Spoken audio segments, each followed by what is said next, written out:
Salam. Tarix fənni coğrafiya ilə əlaqəli bir fəndir, bilirsiniz. Bizim də xəritə suallarımız olur, onları işləməkdə çətinlik çəkirik bəzən.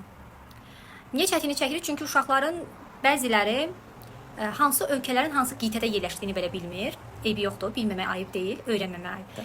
Gəlin indi Asiya qitəsində hansı ölkələr yerləşir, onlara baxaq və qısa məlumat əldə edək. Özüm tarix müəllimi olsam da coğrafiyanı çox sevmişəm və marağım olub əvvəldən. Bu məlumatları hazırlayarkən də çox coğrafi detallara girmədim ki, yanlışlar etməyim, sizə yanlış məlumat çatdırmayım. Belə də olsa, onsuz coğrafiya müəllimləri biz buradan izləyir. Səhvlərimiz olsa onlar düzəldərlər. Ərazisinə görə ən böyük Asiya dövləti Rusiyadır. Əhalisinə görə Çin birinci yerdə dayanır. Asiya qitəsinə ümumi 61 dövlət daxildir. Bu 61 dövlətdən 48-i BMT-yə üzvdür. 7-sini BMT tanımır. 4-ü Böyük Britaniya və Avstraliyadan asılı olan ölkələrdir.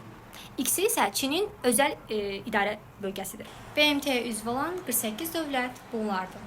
Azərbaycan, Gürcüstan, Ermənistan, Türkiyə, İran, İraq, Küveyt, Bəhreyn, Qətər, Birləşmiş Ərəb Əmirlikləri, Oman, Yəmən, Səudiyyə Ərəbistanı, Suriya, Livan, Kipr, Fələstin, İsrail, İordaniya, Misir bir hissəsi, Rusiyanın bir hissəsi, Türkiyənin bir hissəsi, Qazaxıstan, Özbəkistan, Türkmənistan, Əfqanistan, Pakistan, Qırğızistan, Tacikistan, Hindistan, Nepal, Butan, Bangladeş, Myanma, Tayland, Laos, Vyetnam, Kamboca, Malayziya, Filippin, İndoneziya, Şimali Koreya, Cənubi Koreya, Yaponiya, Şərqi Timur və vizasız gedə biləcəyimiz, amma hələ gedib çıxa bilmədiyimiz o Maldivlər.